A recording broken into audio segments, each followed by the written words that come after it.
Olá, pessoal, bom dia mais uma vez. Sejam bem-vindos a mais um webinar promovido aqui pela Enterprise com parceria da Nanopore. Vou fazer uma breve introdução para vocês, tá bom? Esse que já é o oitavo, perdão, o oitavo webinar que a gente faz em parceria. Então, a gente vai trazer uma breve introdução, tá, sobre a tecnologia. Na sequência, vamos falar um pouquinho sobre aplicação e sequenciamento viral, tá bom? Para quem não me conhece, eu sou a Larissa, faço parte do time de marketing aqui da Enterprise. Nesse webinar a gente vai trazer alguns tópicos importantes. Então, como funciona a tecnologia de sequenciamento da Oxford Nanopore, apresentar também um pouquinho sobre os equipamentos e os kits essenciais, falar um pouquinho sobre boas práticas para extração e preparo de DNA e RNA viral, tá? Assim como otimização de protocolo para diferentes cargas virais, e falar um pouquinho também sobre as estratégias para maximizar a qualidade, rendimento e cobertura, tá bom? Essa parceria entre a Enterprise e a Nanopore, tá, já acontece há algum tempo. Nós somos distribuidores exclusivos da Nanopore aqui no Brasil. Cuidamos de toda a parte logística, então cuidamos da parte logística completa, importação direta, possuímos formas de pagamentos também além das transações aduaneiras, e também contamos com um time de especialista para prestar toda a parte de suporte, tanto na parte de vendas com o time comercial, quanto na parte de suporte no pós-vendas, com suportes, treinamentos, instalação, tá bom? Então, conte com a Enterprise para todo o suporte, desde a compra até o pós-venda. Para falar um pouquinho hoje sobre o tema, nós trouxemos nossos especialistas da parte de sequenciamento, que é a Renata. Então, a Renata Ferreira, ela já está aqui com a gente. Eu desejo um bom webinar para todos. Se tiver alguma dúvida, alguma perguntinha, mande ali no chat que a gente vai ficar de olho, tá bom? Um ótimo conteúdo, nos vemos daqui a pouquinho. Ótimo webinar. Rê? Bom dia, pessoal. Então, como a Larissa já falou, meu nome é Renata. Então, eu sou a FAS para Genômica e Nanopore da Enterprise. E a ideia hoje é a gente conversar um pouco, dar uma revisada no sequenciamento e como o sequenciamento da Nanopore funciona, e depois falar um pouquinho de exemplos. E enquanto a gente está falando desses exemplos, a gente vai comentando sobre cobertura, sobre como fazer a extração e como a gente pode ir melhorando para a gente ter um bom resultado em sequenciamentos virais. Deixa eu compartilhar minha tela para vocês. Só lembrando que o que a gente vai fazer hoje é uma breve introdução da tecnologia. Quem tiver interesse em conhecer mais a tecnologia, a gente tem os nossos webinars, como a Larissa comentou, esse é o oitavo webinar, lá no site da Enterprise. Então, é só vocês irem lá no site da Enterprise e que os primeiros webinars vão estar lá. Então, só lembrando vocês, né, o sequenciamento da Nanopore, a plataforma da Nanopore é uma plataforma completa que vai desde o preparo, o sequenciamento da amostra até a análise, tá? Para o sequenciamento, a gente tem um software específico que é o MinKnow, e para análise, a gente tem vários workflows prontos numa plataforma chamada App2Me. Vocês vão ver que eu vou comentar sobre alguns workflows, mas eu não vou entrar em detalhes na análise de cada workflow. A gente tem um bioinformata, que é o Gabriel, que ajuda vocês nessas análises. Então, qualquer dúvida que vocês tenham mais específico de cada workflow, a gente sempre pode conversar depois e marcar uma reunião para tirar essas dúvidas, tá bom? Então, como é que o sequenciamento da Nanopore funciona? A gente tem, e o que que é fazer uma biblioteca na nanopore? Fazer uma biblioteca na nanopore é colocar uma enzima motora na ponta do ácido nucleico, seja ele DNA, RNA, cDNA, tá? Existem maneiras diferentes de fazer isso, mas independente disso, a gente vai ligar na ponta essa enzima motora. Uma vez que essa biblioteca esteja pronta, a gente vai carregar, fazer o loading dessa biblioteca na Flow Cell. Então, o que que é a Flow Cell? A Flow Cell é uma membrana com vários nanoporos embebidos nela. Quando a gente faz o carregamento, o load, essa enzima motora vai se ligar a esse nanoporo e a gente vai ter uma molécula de ácido nucleico por nanoporo por vez, passando nesses nanoporos simultaneamente nessa membrana, tá? E aí, o que está acontecendo lá no nanoporo? Conforme vai passando, esse sinal elétrico que essa membrana está sofrendo, ele vai mudar para cada base que passa, e esse sinal é específico para cada uma das bases do DNA. Então, o que você tem aqui como dado bruto é um sinal elétrico. E aí, se você tem o computador que segue as recomendações mínimas ou as recomendadas pela Nenopor, o base calling, que é pegar esse sinal elétrico e voltar para a base correspondente, ele é feito de maneira, é feito em tempo real. Então, a gente tem a análise em tempo real dos fragmentos que estão passando por cada um daqueles nanoporos, tá? Só lembrando que a gente faz isso para leituras de qualquer tamanho. E se você estiver sequenciando, seja o DNA direto, seja o RNA direto, a gente tem dois sequenciamentos em um. A gente tem o sequenciamento normal das bases, mais o sequenciamento das bases modificadas, tá bom? E uma coisa importante da gente comentar, e que é único da tecnologia, é o que a gente chama de adaptive sampling. A gente tem duas maneiras de adaptive sampling. Ou a gente pode enriquecer a amostra, ou a gente pode depletar sequências de interesse desse sequenciamento. Então, quando a gente quer depletar, por exemplo, a gente tem uma amostra humana que a gente não quer o DNA do humano, a gente quer o DNA do patógeno. Então, o que que a gente faz? A gente sobe o genoma humano e diz para o programa: sequencia tudo menos isso. Como o base calling é feito em tempo real, a gente está fazendo o base calling e alinhando aquele genoma. Se for humano, ele não é a região de interesse e a gente rejeita aquela fita. Se ele olha lá e fala, não, não é humano, é outra coisa. Então vamos sequenciar. É uma região de interesse e a gente continua sequenciando. Então, isso é uma maneira de depletar regiões de interesse. Já enriquecer, a gente precisa fazer um arquivo com as regiões de interesse que a gente tem. Existem algumas peculiaridades que esse arquivo tem que ter. Para quem tiver interesse, a gente também pode marcar uma reunião e ver se o que vocês têm interesse estão de acordo com os parâmetros que a gente precisa para enriquecer aquela amostra, tá? E aí ele faz o contrário, ele faz o basic calling e compara. Ah, tá no meu banco de dados? Tá, então eu quero aquilo, continua sequenciando.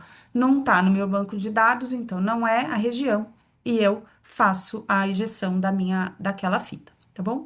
E isso, então, é único da tecnologia, e se chama Adaptive Sampling, tá?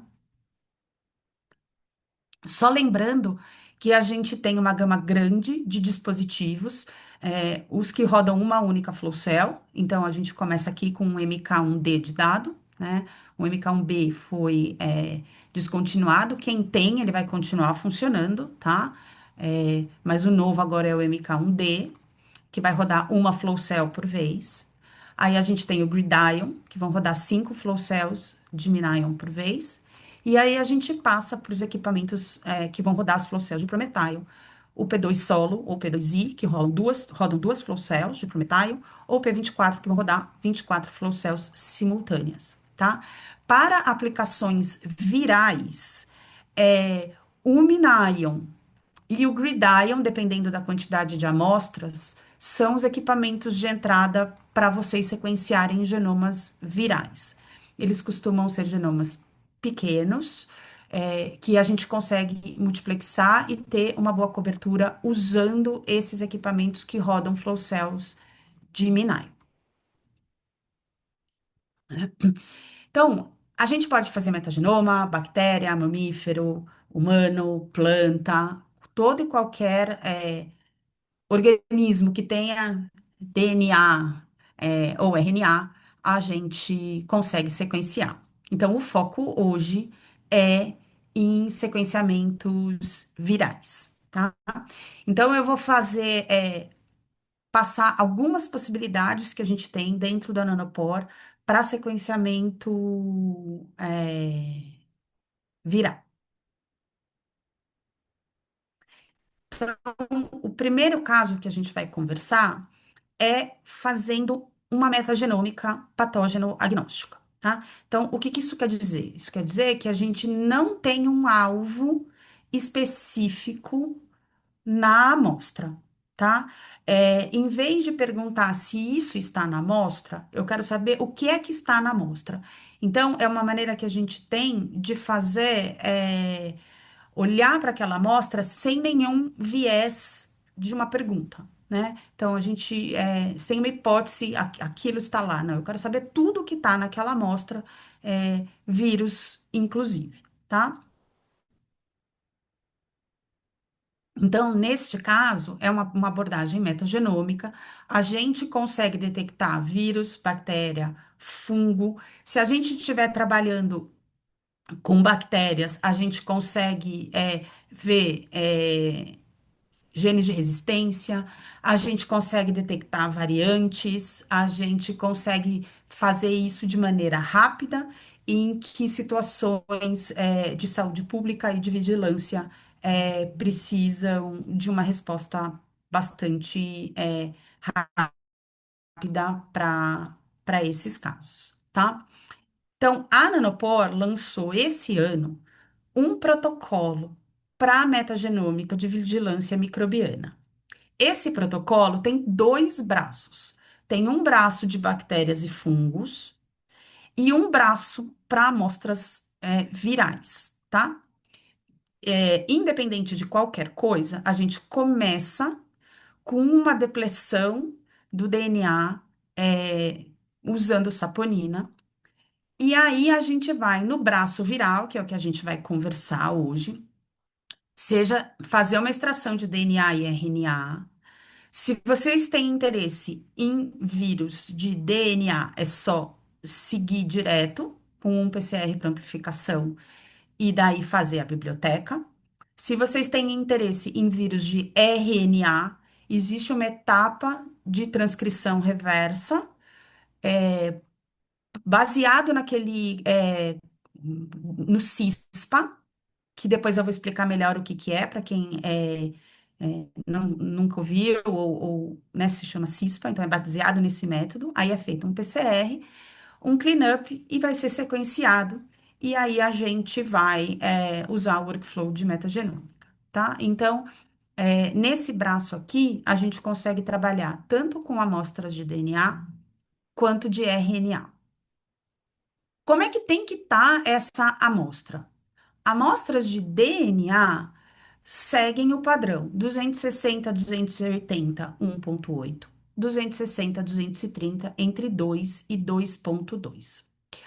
Amostras de RNA, aqui a quantidade é muito pequena, você vai fazer uma quantificação, mas normalmente essa quantidade de DNA, de RNA é baixa para a gente conseguir fazer o rim, né? Olhar para o nível de integridade desse RNA.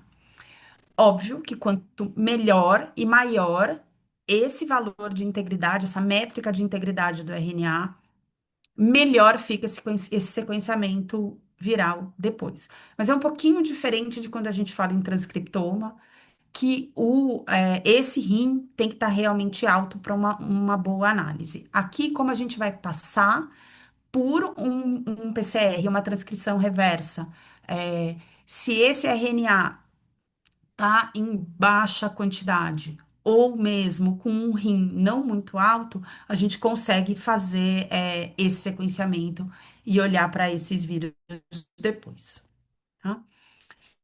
Então, o workflow segue, né, seja de DNA genômico, seja de RNA.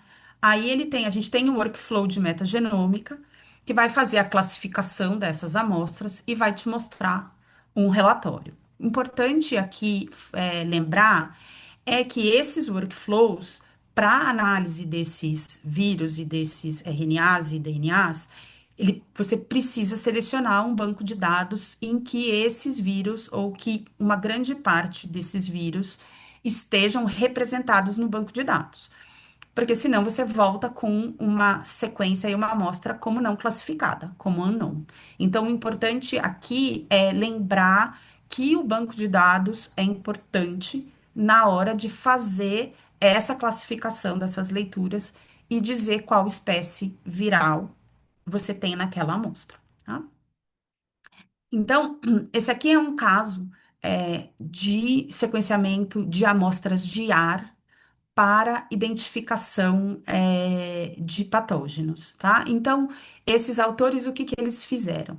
Eles usaram um equipamento que recolhia amostras de determinado ambiente e validaram a técnica que eles usaram, que é essa técnica de CISPA, que vai amplificar esse RNA viral usando swab Sim. nasofaríngeo. Então, eles tinham um controle positivo de swab para fazer a identificação e pegaram as amostras de ar para tentar identificar que vírus tinha naquela amostra de ar, tá? Usando o CISPA. Então, o que que é o CISPA e o que que aquele braço do metagenômica que eu mostrei para vocês está baseado? Então, o que que a gente tem? A gente tem uma amostra de RNA total que foi extraído. E aí a gente vai fazer um PCR, um RT-PCR, usando um octâmero randômico com um tag que tem uma sequência K conhecida. Então você pede para sintetizar essa sequência tag conhecida com um octômero randômico na ponta. E você vai fazer um- uma transcrição reversa, um real time desse PCR, um RT desse PCR desse RNA. E aí, o que que você vai ter? Você vai ter um produto, vários produtos amplificados nessa transcrição reversa. Aí você vai fazer uma Clenon para amplificar o segundo fragmento. Aqui você tem uma sequência, né, de uma fita só. Aí você vai fazer uma reação com a Clenon para ter a segunda fita. E aí você tem no final aqui um produto que é um cDNA dupla fita. A partir disso, usando aquela sequência K que você sabe, você vai fazer uma amplificação desses produtos usando aquele primer K com uma enzima high fidelity. O que que você tem lá no final, então? Um produto que veio de um amplificado randômico desse RNA, amplificado lá no final. E aí é este produto de PCR que está aqui, que você vai sequenciar, tá? Então, usando essa técnica, eles conseguiram identificar vírus respiratórios e vírus entérico naquela amostra de ar. Então, essa é uma técnica que ela pode ser usada em diferentes tipos de amostra. Pode ser ar, pode ser água, qualquer tipo, a amostra humana, seja um lavado brônquico, o que for, você pode usar essa técnica básica de amplificação desses vírus para fazer a identificação lá. Então, uma maneira que a gente tem de fazer um viroma, olhando para os RNAs, é usando essa técnica de CISP, tá? Então, vocês podem ver aqui que eles viram vírus respiratório, astrovírus, rotavírus, influenza, rinovírus, SARS-CoV, usando essa técnica de CISPA nessas amostras de ar, tá? Uma outra coisa que a gente Oiê, é a tem Lari, é fazer. rapidinho. Aqui deu uma, Oi, tá dando uma travadinha, deu uma oscilação na sua rede agora. É, só tá, para te peraí, avisar aí. Voltou? Sim, agora voltou. Tá, Ele tá bom. deu uma oscilação, mas já voltou agora. Aonde que vocês pararam? Qualquer coisa eu posso voltar. Aqui deu para entender? Larissa, acho que deu? Senão eu posso voltar a partir do Sim, CISPA sim, e deu, do Lê, sequenciamento. foi, Tá. sim, foi aqui no finalzinho, deu uma travadinha que oscilou um Ah, tá pouquinho o bom. áudio. Tá. Então, só voltando, é só lembrar aqui que essa técnica, né? Nesse caso, nesse exemplo, foi feito em amostras de ar, mas vocês podem usar em qualquer tipo de amostra, e ela é uma maneira que a gente tem de fazer um viroma, né? De não ter um alvo específico que você está procurando naquela amostra, tá? Mas vamos supor que você tem um alvo específico, você está interessado em um vírus específico em amostras. Então, o que que a gente pode fazer? A gente pode fazer o sequenciamento do genoma viral por o que a gente chama de PCR multiplex tiling, ou um tiling PCR, tá? Então, o que que a gente faz nesse caso? A gente tem o genoma do vírus, seja ele do tamanho que for, e o que que você vai fazer? Você vai desenhar dois pools de primer que vão pegar a sequência completa do genoma do vírus. Então, com isso, você está fazendo uma abordagem direcionada. A abordagem anterior do CISPA era para viroma, você quer saber o que tem ali. Essa aqui é uma abordagem direcionada para saber se aquele vírus de interesse está naquela amostra, tá? Então, nesse caso, o que que a gente faz? A gente pega o RNA viral, faz a amplificação pelo pool A e pelo pool B, eles vão ter um overlapping, tá?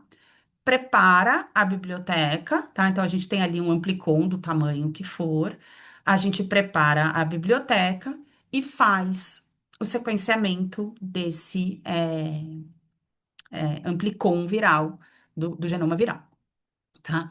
Existem já vários trabalhos com as sequências desses primers tiling para vários vírus-alvo, tá? Então, a gente tem isso para o SARS-CoV, para arbovírus, para hepatite, para raiva, para HIV, tá? Então, aqui estão o tamanho do genoma viral, o tamanho de cada um dos amplicons, quantos amplicons a gente tem por sequenciamento e as referências, tá? Então, caso vocês tenham um interesse em algum desses vírus que já tem o desenho dos primers, entre em contato com a gente sempre pode ajudar e passar essas referências para vocês. Aí é só desenhar o primer, fazer essa amplificação e aí sequenciar esses amplicons, tá? Para quem tem interesse em SARS-CoV especificamente, a Nanopore tem o kit, um bundle para sequenciamento do SARS-CoV inteiro, tá? Então, a gente tem o bundle que é o Midnight, que vem, inclusive, já os pools de primer. Então, para SARS-CoV, o Midnight já vem com os primers. Para outros vírus, vocês vão precisar pedir esses pools de primer para o seu vendedor, que vocês estão acostumados a pedir os pares de primers, tá? Então, baseado nessa estratégia de tiling, a gente tem autores fazendo esse sequenciamento do RNA do HIV de maneira usando essa abordagem, tá? Então, nesse caso, é feito uma PCR com dois pools de primer, o pool A e o pool B, que vão amplificar quase todo o gene o RNA, né, do HIV. Aí a gente faz a preparação da biblioteca, coloca para sequenciar.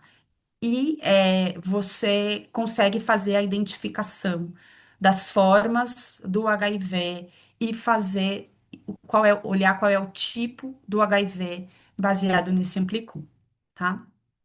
Então, esse aqui é um outro exemplo para variantes de SARS-CoV, então em água, né? Então, é um projeto de vigilância, eles precisavam identificar se existia SARS-CoV naquela água.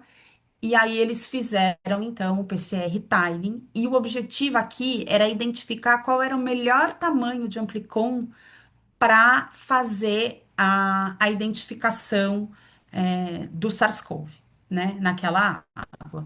Então, eles fizeram um PCR tiling em que existiam amplicons de 150 pares de base, 400 pares de base e 1.200 pares de base, e compararam essas diferentes estratégias e viram que com o amplicon de 400 pares de base, eles tinham uma maior cobertura e uma melhor identificação de SARS-CoV naquela água do que o fragmento de 150 e de 1.200 pares de prime, né?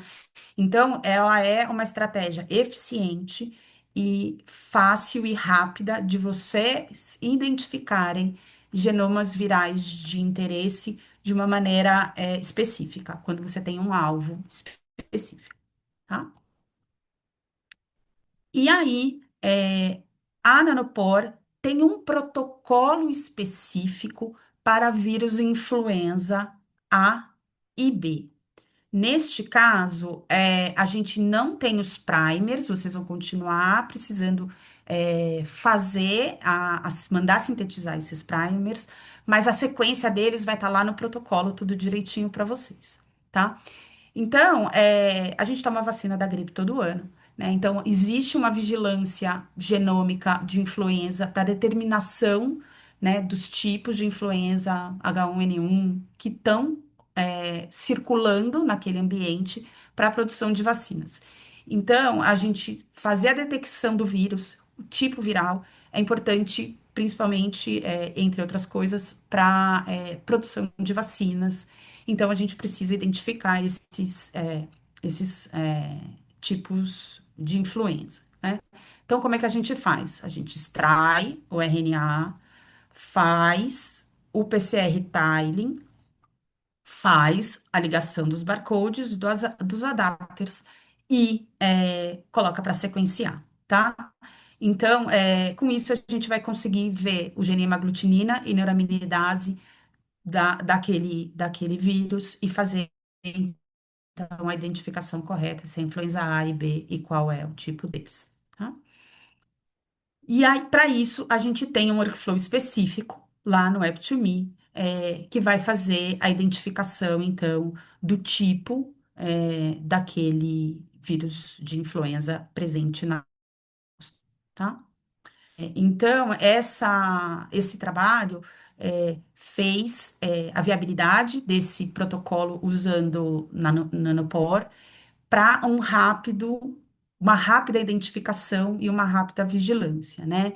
Então, num fluxo de trabalho de 24 horas, eles conseguiam, então, fazer o RT, sequenciar e fazer a identificação desses genomas de influenza e a identificação correta desses genomas de influenza, tá? Outra coisa é identificação de influenza, gripe aviária, né? Então, isso é importante economicamente. E aí, existem pessoas fazendo vigilância de gripe aviária em água, em aves que são nativas, estão soltas, não só em granja, tá? Então, fazendo o mesmo tipo de processo, né? Faz o PCR tiling para influenza, faz o PCR, sequencia e identifica a presença dessa gripe aviária ou não, né? Nesse caso, o que que eles fizeram? Eles primeiro faziam um PCR em tempo real para ver se tinha o vírus. Positivou, ele levava para o sequenciamento, para a identificação de qual era aquele tipo que estava na gripe aviária, tá?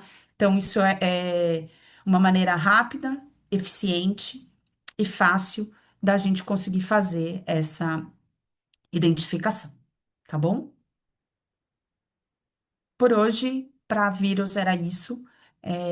Eu fico à disposição para qualquer dúvidas que tenham no chat. É, Obrigada. Obrigada, Rê, pela apresentação, por esse conteúdo. A gente começa agora a nossa sessão de perguntas. Vou compartilhar aqui minha tela com vocês, só um minutinho. Essas perguntas foram enviadas por vocês no ato da inscrição. Nós selecionamos as mais comuns, tá? E como a Rê disse, se vocês tiverem alguma dúvida, só mandar aqui no chat, tá bom? Que a gente está de olho, a gente consegue seguir com as perguntas. Então, seguindo aqui, a primeira pergunta que a gente recebeu, Rê, foi a seguinte: como o sequenciamento viral por nanopore pode contribuir para a identificação rápida de variantes emergentes de vírus? Então, como a Nanopore permite esse monitoramento em tempo real e você está gerando dado em tempo real, essa detecção é realmente muito rápida. Como vocês viram ali no exemplo, é, horas a gente consegue identificar qual o vírus, consegue identificar se tem mutação, se tem nova variante, tudo isso a gente consegue fazer para essa identificação rápida, né? Então, a gente pode, inclusive, fazer a leitura direta do RNA viral, tá? Os exemplos que eu dei aqui são para sequenciamento de RNA, onde a gente faz, de alguma maneira, né, o cDNA do vírus, tá? A gente pode fazer a leitura do RNA direto, viral, sem passar por uma etapa de cDNA.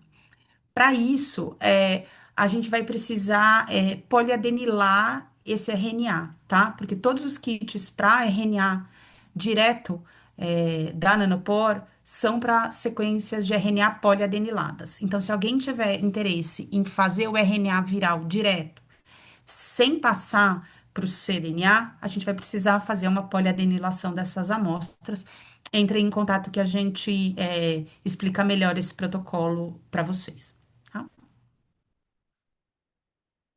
Legal, obrigada.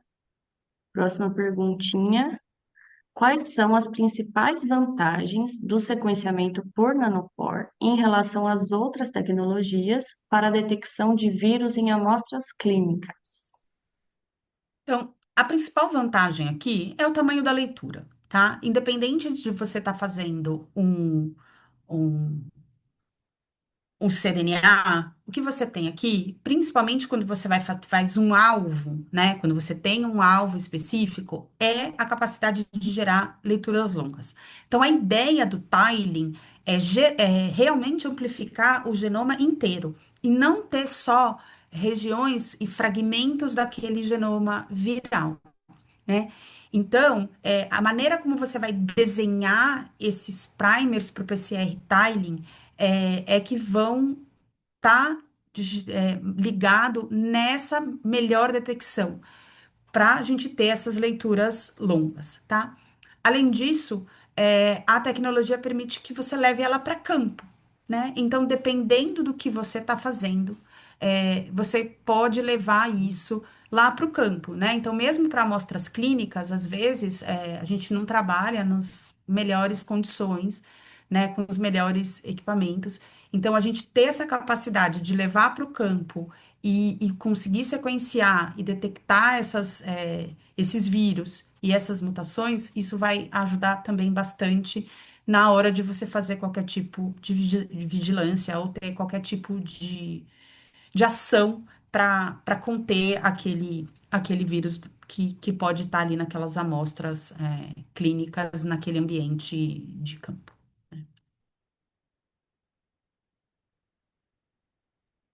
Legal. Das perguntinhas que a gente havia selecionado foram essas. A gente recebeu algumas perguntas aqui no chat. Deixa eu dar uma olhada aqui. A gente Quer que eu consegue veja? responder alguma? Consigo, consigo, vamos lá. Eu tô vendo que tem bastante dúvida em relação ao CISPA e ao tiling, né? Então, eu recomendaria um pool A e um pool B por amostra. O quão sensível ele vai ser, por exemplo, para arbovírus? Você pode desenhar um tiling específico para, vamos supor, dengue. E aí você quer só sequenciar a dengue. Aí você vai criar um par de primer, um pool de primers específico. Ou você pode fazer um tiling que vai pegar arbovírus, dengue inclusive, tá? Então, o desenho desses pares de primers e desses pools de primer é que vão dar essa especificidade. Então, você pode ter mais de um vírus como alvo? Pode, contanto que eles usem os mesmos pools de primer. Eu não recomendo que vocês coloquem três pool A e três pool B para pegar vários tipos virais no mesmo PCR, tá? Então, existem painéis que vão pegar vários vírus, sim, vai depender desse pool. Existem trabalhos que têm já olhando para olhando para esses pools, olhando vários vírus dentro de um mesmo grupo, normalmente, tá?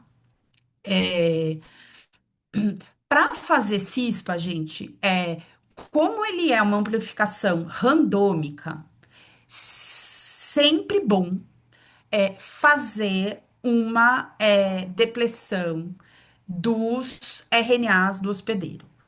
No protocolo lá da Nanopore, existe uma parte em que você vai fazer essa depressão antes de entrar na CISPA, tá? Porque se você entrar sem fazer essa depressão, você vai ter também amplificação randômica de RNA do hospedeiro, tá? Então, é importante sempre lembrar de se fazer essa depressão antes, tá?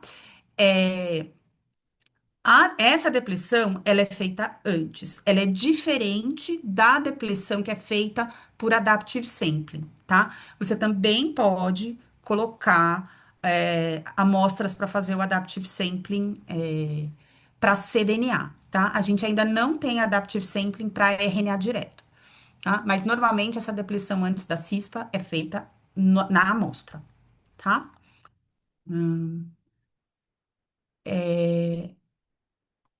As sequências se ligam aleatoriamente em qualquer genoma? Não, Maria. As sequências são específicas para aquele vírus ou para aquele grupo viral, tá? Qual o tamanho médio das reads no protocolo de metagenômica?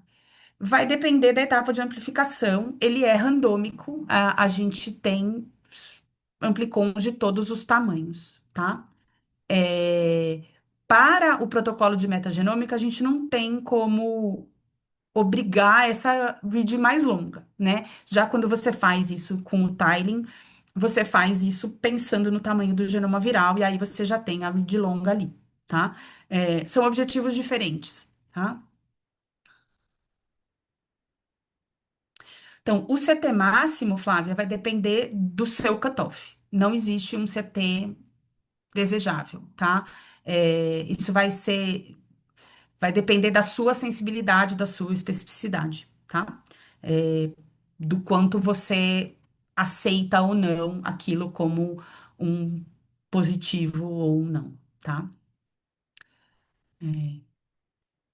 O quão específicas e sensíveis são as técnicas apresentadas para a virologia ambiental? São bem específicas, Maria, tanto que os exemplos que eu trouxe é um exemplo de ar, é um exemplo de água. Então, você consegue fazer e usar esse tipo de amostra para vigilância ambiental, tá? Você só precisa ver qual é o foco dessa vigilância. Se você quer saber o que que tem lá de maneira geral, ou se você quer ver um alvo específico nessa vigilância, seja influenza, seja SARS-CoV, seja o vírus que você tem interesse em fazer essa vigilância, tá? Bom dia.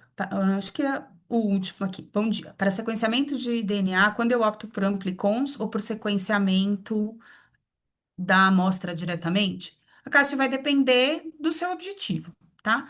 O amplicon é sempre direcionado, de alguma maneira, né? Principalmente para DNA, tá? Quando você vai fazer um DNA, ou você vai fazer um alvo, ou você vai fazer random primer, e vai amplificar amostras randômicas daquele DNA. O que que vai determinar? O tipo de amostra, tá? Se é uma amostra humana, é, se você fizer isso, você vai ter muito DNA. humano se você sequenciar essa amostra diretamente. Aí, fazer um adaptive sampling depletando o genoma humano é uma das suas melhores opções, tá? Quando você vai fazer amplicon, aí você faz direcionado para aquele vírus de DNA específico, e você vai ter uma melhor determinação, se tem aquele tipo viral de interesse, né? Mas aí você está focado no tipo viral de interesse. Se você quer fazer um viroma com vírus, aí você vai fazer o sequenciamento da amostra diretamente com adaptive sampling para depletar genoma humano, por exemplo. Bom, eu acho que foi isso, pessoal. Obrigada, Rê, pela apresentação novamente e pela resposta de todas as perguntas. A gente vai enviar para vocês essas dúvidas por e-mail também, tá? Então, vamos responder essas perguntas que foram, respondidas aqui ao vivo, também no e-mail.